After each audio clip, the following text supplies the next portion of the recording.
Dead Island 2 is finally coming. New trailers are coming out, new gameplay is being showcased, more information about the story and its characters are finally here. I mean, we do have the day before, but that game is currently getting accused of plagiarism. It's also looking quite rough, but that's a conversation for another time. In one of Dead Island 2's recent showcases, I went through a mixture of emotions. I thought, this is awesome, this is goofy, I love it. There's a little bit of concern, but I'm overall loving what I'm seeing. One thing in particular that kind of caught me off guard, I noticed that a lot of the stuff I wanted in Dying Light 2 is actually in this one. For example, you have a fury mode that you can trigger on the spot, get enraged, and just start manhandling your prey, ripping their flesh from their bones. It's glorious. I'm a psychopath. It's no wonder mom got so many calls from the school about the drawings I did in our class.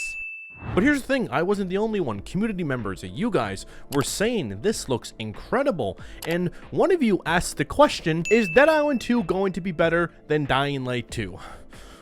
Now, these games are already similar in the first place, so there is always going to be this ongoing debate between the two. And today I wanted to sit down, have a civil conversation about what each of these games has to offer. And I'm realizing just now, but there's probably a war zone going on in my comment section. Matter of fact, eat shit.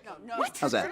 Let's take a step back. Now I understand one of them has been out for almost a year, one's not even released yet. One has parkour, one doesn't, one has guns, one does not. But if you go ahead and strip all of that away, look at the game at its fundamentals, at its core, they are similar. A co-op game that kept or keeps getting delayed focused on brutal combat with melee weapons, which at one point the series was developed by the same developer. Techland did Dead Island 1 and Dead Island Riptide. They eventually went on to go and make Dying Light, so you can't just help but compare the two series together. So it's hard to not compare Dead Island and Dying Light. And in order to do so, we're going to break this video down into two different sections: identity and success. Cue the glitch screen, let's talk about identity. Since it's re-revealed, developers have done interviews, talked about how intense the blood and gore is in Dead Island 2. They talked about their flesh system, which was specifically created for the purpose of ensuring players can have satisfying chopping, slicing, dicing, melting, bludgeoning in full beautiful gory fashion. It's also no! I moved the camera! It's also a system that YouTube hates apparently. Every single one of my Dead Island 2 videos, age restricted. YouTube doesn't like blood anymore. Me, on the other hand, I don't mind the blood. It's okay with me. We'll lay down a towel. When it comes to the identity of Dead Island 2, Dambuster Studios claims it's committed to making a zombie game, focus on the infected and fun ways to survive. In an interview, they said how oftentimes zombie games nowadays are more so focused on humans, factions, and their stories. And it's true.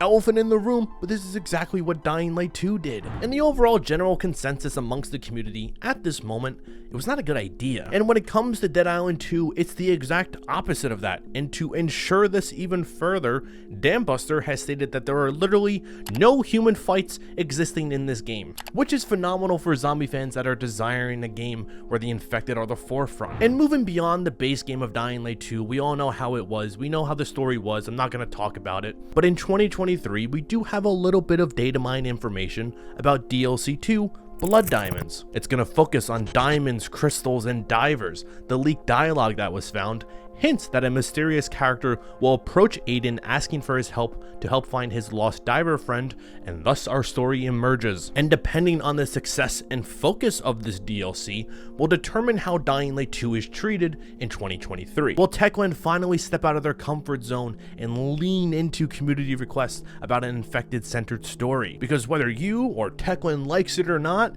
Dead Island 2 and Dying Light 2, these things are gonna clash. They're going toe-to-toe in 2023. And I think that's the best thing to occur for the success of both games, but a little bit more on that later. But when you really analyze it further, the biggest difference between the two is that identity. Dambuster Studios wants Dead Island 2 to return to the roots and highlight what made the genre so special in the first place. They're using inspiration from Hollywood B-movies to create their linear story in a modern take of the zombie apocalypse in California. And just from watching one trailer, it is very noticeable that Dambuster is embracing the goofiness, the fun, and ridiculous situation that the setting currently is in. The narration, the story, how characters present themselves in certain scenes, it's very clearly not going for a grim, realistic Dark Ages vibe that Dying Light 2 went for. Because when it comes to Dying Light 2, and I spoke about this in the past, but it kind of has an identity crisis. They're at a crossroads. It doesn't know if it wants to be this grim and realistic game or maybe this goofy and over-the-top one. Techland needs to have a clear direction on where it wants to go. Does it want to go left or does it want to go right? And in that regard, while Dying Light 2 figures out what it wants to be, Dead Island 2 is going to be released swinging, not holding back, because it knows its place and its identity. Dying Light 2 could easily take the crown for a more grounded, realistic experience if they fully commit. But Techland feels like they're playing it too safe and they're trying to appeal to too many audiences at once when it just really needs to have one clear focus and then just embrace that one. Because honestly, if they do so, I feel like this could mean that there's room for both of these games in 2023. We have one that's a little bit goofy, doesn't take itself too seriously, and then the other one is the opposite. I will say though, one of my worries for Dying Light 2 is for, let's say, when Dead Island 2 launches. Let's say it does amazing, everyone loves the mood and tones that it set. I don't want to see Techland going and trying to mimic what was successful for Dam Busters, and then it kind of just comes off as bad, because it simply wouldn't work. It's a small, minor concern of mine that I doubt will even happen, but still a concern nonetheless. So Dead Island 2 also has 6 playable characters, each with their own identity, personalities, voices, and dialogue. All 6 of them are immune and they're trying to uncover their truths, how to save others, and more importantly, the world. You have 6 different options, which could benefit the game immensely or be one of its weakest points. It really all comes down to their presentation. 6 characters is quite ambitious. Are these 6 characters going to be weakly written because some characters shine over others? That's typically what happens in games like this. Some characters get the spotlight while others are kind of just there. It's exactly what happened in Dead Island Riptide. Like, I forgot Logan existed until very recently. Don't tell Kiwi. Will some characters be left on the back burner while others take the forefront? Based on their story, narration, and trailers, some of the characters do come off as a little bit cringy and they have some odd dialogue choices. But here's the thing, it overall goes with the identity of the game being cheesy and being like a Hollywood B movie, so it makes sense. One of their characters is a literal firefighter worker. That just goes to show what kind of game we're dealing with right now. One advantage that Dead Island 2 has is that it doesn't need to have this amazing, engaging story. It could be dog, but with how they're going about presenting their game, I don't think it ultimately matters if they have The Last of Us writing or writing that gives me Ride to Hell Retribution PTSD, because it's not the main focus. You're going to be playing this game for the gameplay, to play with your pals and see what crazy things you guys can do together with the arsenal of weapons that are available to you. But when you compare it to the marketing of Dying Light 2, it was all about story, choices, and consequences. They put that as the forefront over core gameplay elements, and months later, we're seeing the consequences of Techland's choices. The irony. But of course, we have Aiden. He has his own identity, his voices, his dialogue, his motivation to keep going. His sister, well, not anymore. He is 100% going to be taken more seriously than the main characters in Dead Island 2 just because he's written that way. But of course, it is hard to fully say what the Dead Island 2 characters will offer because the game's not out yet. But in my final regards to identity, I think Dead Island 2 has a very clear vision on what it wants to be, while Dying Light 2 is still kind of figuring it out. And I don't think we're gonna have a clear and concise answer until their next big expansion and or DLC, which is most likely coming after the release of Dead Island 2, if I had to guess. So these games going toe to toe in 2023 is arguably the best thing to happen for both my comment section on this video and the actual games themselves, which leads me to point number 2, success. Techland now has worthy competition to go against them, and if they don't start acting quickly, fans will drop ship. I mean, it's no secret,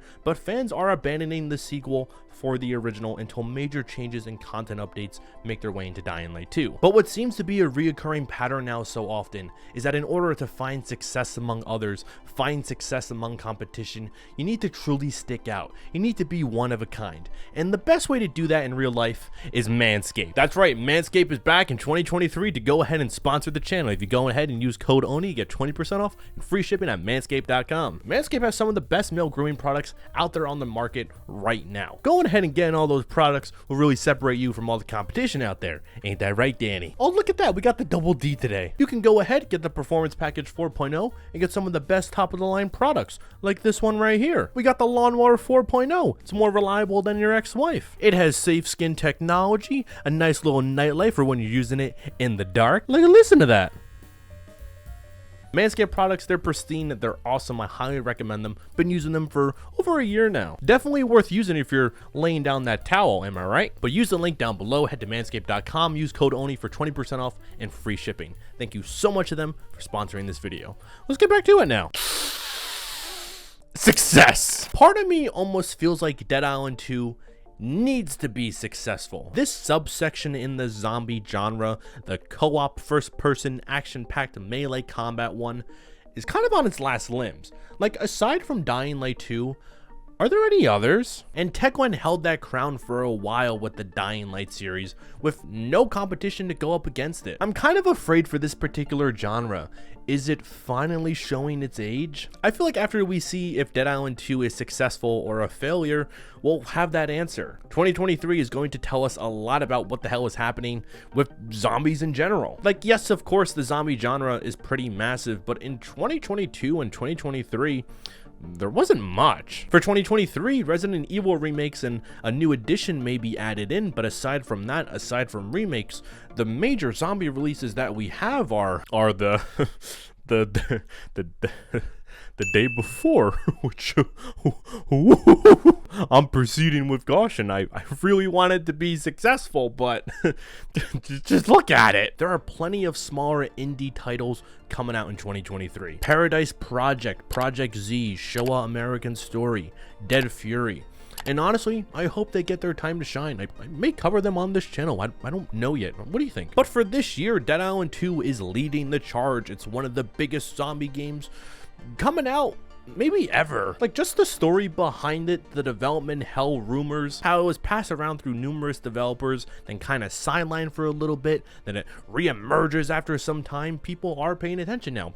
Techland's paying attention now. And for Dying Light fans, in my opinion, you want this game to nail it. It'll really be a wake-up call for Techland about the current state of Dying Light 2, which I don't know about you, but I have my thoughts and opinions about that.